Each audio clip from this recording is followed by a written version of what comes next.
Your career, how much did you have to get involved on the business side? Did you have to pitch to many different companies? Did you have to get involved with many different people? How far did you have to go to get your foot in the door before, obviously projects now, but getting yourself off the ground? How much was yourself? How much was you going to someone else and asking for help? It's mostly yourself. Well, certainly for me, and well, both of us, in fact. We both got in by making stuff independently, teaming up with artists who were basically in the same position as us trying to get in, and making little indie things. In Kieron's case, it was mostly, sort of self-photocopied black and white comics. I did stuff on the web back before web comics were a thing, and used them as calling cards to then. Tom, sorry, can you? Use them as calling cards, basically, to then approach publishers, along with submissions to some indie publishers, and you kind of work your way up the chain. And pretty much everyone we know, there are a couple of exceptions, maybe Hickman, Spencer, maybe. Hickman still did a comic of his own. He did them in Image first. He went straight from Image to Marvel, didn't he? Yeah, he went straight, but he sent in the first issue of his first comic night in use. To him saying, I want you guys to publish this. Oh, it was literally, he sent in the first issue. It's one of those moments of like, he did it, and he gave it. The days of basically sending in a submission saying, I would like to write Batman, and then saying, okay, well, first you've got to write a couple of backup stories, and then we'll give you a one-shot issue, and then we'll give you a music. It just doesn't happen anymore, and hasn't happened, frankly, for about 20 years. Almost everyone now creates their own stuff, and then uses that as a calling card to do, to work their way up the chain. Doing good work and getting out there is fundamentally 99% of life as a creative. I mean, I did that first 5-page comic I showed to Antony, that got out. I showed it to Antony, Antony liked it. I used that to get an artist because Antony liked it. And it all doubled down. I got that out there, another couple of artists said, oh, I like that, do you want to do something sometime? And it went on from that, and it ended with me basically writing Uncanny X-Men. Over on the game side, and so I've mentioned people coming to me and asking if I want to do something. Partially it's because I'm now writing these characters in a way that reviews okay and they seem to not hate my stuff.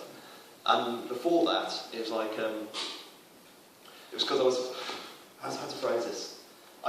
People like my game criticism. I was a known personality. I was a known games critic. It's probably the most way to say it without sounding too much.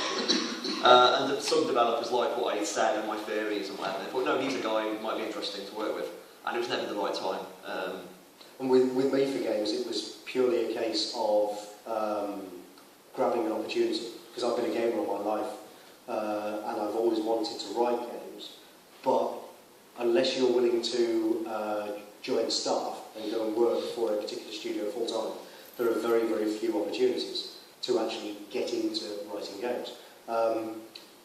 But through a bizarre series of sort of references and coincidences, I ended up writing the prequel comic for Dead Space, and as I was writing the comic and sort of getting to know the team and what have you, they asked me if I wanted to take a shot, if I wanted to do some tryouts for writing the game, and I just kind of seized that chance, got that gig, used that to further getting an agent and getting more gigs and so on, and now I wouldn't say I'm a big name in games writing, but I'm certainly no, and there just aren't that many people in our sort of freelance position doing that. So that's really, really difficult to get into, more difficult than comics, frankly. How, just a matter of interest, how many people in this room want to get into the games industry?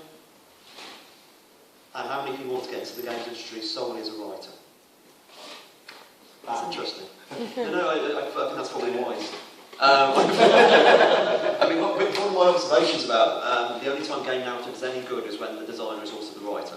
As in, I exaggerate slightly, but it's normally when the design. I mentioned earlier that writing is about power. Fundamentally, you need to be Ken Levine, you need to be Chris Avallone. Someone who's essentially a philosopher king almost. The idea that you are controlling the shape of the game, because if you can actually control when the beats, the mechanics feed into the beats and vice versa, then you can genuinely do something that actually feels like narrative, and that's so important. You need to basically be a designer as well. Otherwise, you don't have. I mean, I'm sure you do really good work. I don't disagree. I know you're trying desperately not to offend me, but I don't disagree. I don't disagree. We had this conversation on Twitter not so long ago. Game writers need to learn how to design, because an awful lot of game writers have no idea how to design a game. And frankly, game designers need to learn how writing works. And only when the two are not the same thing, but when they have a much greater understanding of one another, will we start to see a general improvement in all sort of game narrative and game writing. And yes, that is why people like Ken Levine, writers/producers I call them, people like Ken Levine and Jordan Thomas and Clifford and all these guys who know how to write but are fundamentally in charge.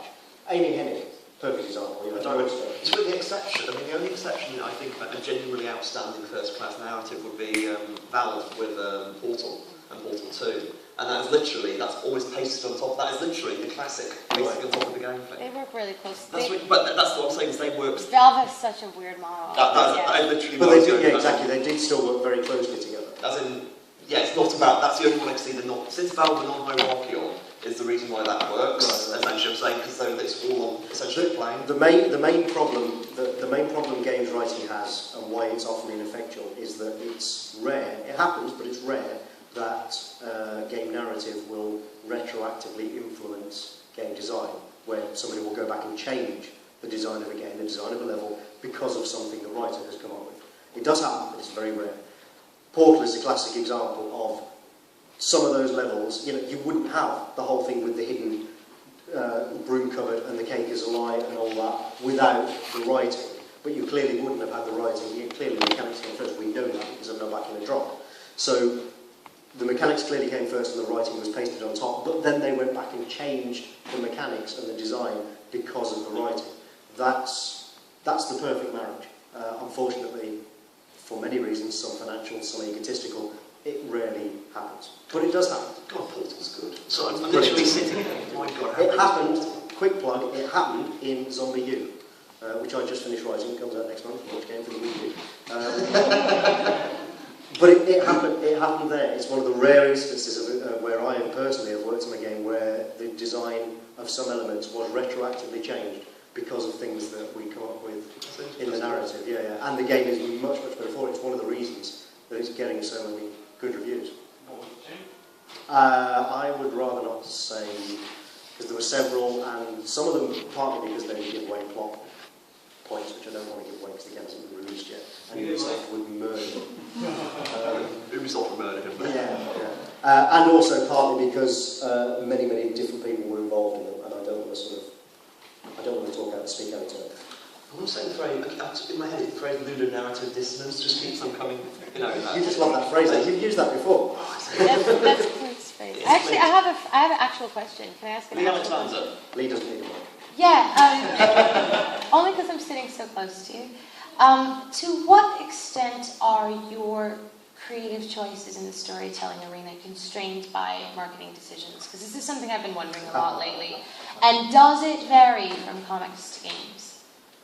I think I would say it varies from game to game and comic to comic, as well as inside the medium and outside the medium. I think I would say the difference inside the medium is bigger than any... Yeah, my big problem right now is marketing dissonance, and I want to know what you guys think of this, because I just recently spoke at the Narrative Summit in Oslo. I saw you, Anthony, and I found that when I talk to writers about things we want to see more of and better of in games, as far as advancing storytelling and deepening universes, writers are like, yeah, we get it, we tried, and the designers were on board, and for some reason that no one really understood, bureaucratic marketing, canned, we didn't know why, then my entire narrative fell apart because of a marketing thing. And it seems to me that there's an enormous dissonance between the creative teams and the people who are designed to sort of sell that to the audience. Marketing does wield enormous power in games, just like it does in Hollywood. The main difference is that the power that they wield in games starts very early on in the process compared to Hollywood. It's not uncommon for very early design decisions to be vetoed by marketing. I have seen that on one or two games. Do you think it's often counterintuitive? Yeah, but then I would say that because I'm a creator and not a marketer. It's really difficult, it's really difficult to see it from somebody else's perspective. And this is an industry, these are businesses, they do have to make money. you kind of have to trust that the people in marketing have at least some idea of what they're doing, even if you don't actually think they do. And I genuinely don't know. You know, sometimes it's because we don't have time machines, it's impossible to say whether or not they make the right decisions. It's tricky. Generally speaking, the games that make the most money in all of history are new games. That's the most interesting about games for me. It's telling that for me the worst side about worse than other medium now. How to phrase this delicately. I used to, when I was 2000, I used to make this argument, especially when GTA dropped. GTA 3 was the biggest game on earth, and rightly so, because it's the most interesting game. All mediums go for a point in history where the most interesting material being made in that is also the most popular. People, the idea that good stuff doesn't sell is ludicrous. We live in a world where the Beatles were the biggest selling pop band of all time. Basically, if you buy into the idea that good stuff doesn't sell by definition, you're literally just dooming yourself and your art and failing any connection with humanity. However, now we're living in a world of Call of Duty, and that makes me think, on the other hand, we also live in a world of... We're living in a game where Call of Duty's marketing spend is bigger than most other AAA games' production budget. Yeah. To be fair, even when the Beatles were around, I don't think things are doomed entirely yet, but I think the things that genuinely make money are actually a new idea. And it's really basic, or a strong spin of novel. Related to and that's the problem with marketing-led games, because marketing hasn't got a fucking clue what could sell. That they would not have... Right, marketing knows what does. It's a classic story that the Sims That's were what I was sold. saying earlier, yeah. The Sims were sold, the Sims were developed literally under the desks, and they never told, shh, they're going to cancel it, just carry on working underneath my desk here. And it paid off, because occasionally there's millions of games that wouldn't have paid off. So I don't blame marketing, but they certainly do kill some things. Which... They do. My hope for the future is that these things go in cycles, and with the massive resurgence of indie gaming that we're seeing at the moment, which of course have no real marketing budget, and the success of most indie games, especially these days with social networks and stuff, comes about purely because people like the game, and it's spread by word of mouth. The marketing consists of just putting it up on Steam, tweeting about it, and doing an interview with RPS or something. What I hope is that the success of those games will feed back into what marketers know will sell in the marketplace. It's all for them. And that will help. And as time goes on, over the next maybe say 5 years, marketers' attitudes to certain elements of games will change, and they'll think, actually, no, we know that can sell because that's similar to something that was in an indie game that sold 2 million copies over a month on its first month on Steam. It's fundamentally, it's all about money. As in, I don't mean related money. to that, can I ask a follow-up? Sorry, I'll finish that and then move on. The reason why marketing is so adverse, this is why it's generally better in comics than it is in games, because games they've got... So me and Jamie can do a comic if I make him sit down for a month. To make me and Jamie do a game, how many tens of millions of pounds it would take to make it, that's a big bet. You can't blame marketing to be adverse. But as Antony says, basically, successful indie games show there's ways to make other games, and I'm sure that the mainstream will rip it off. Because that's fundamentally about pop culture. The mainstream always rips off the underground, or brings the underground to the surface. And it's like I said at the start, there is so little money in comics that fundamentally it doesn't matter. People don't care as much.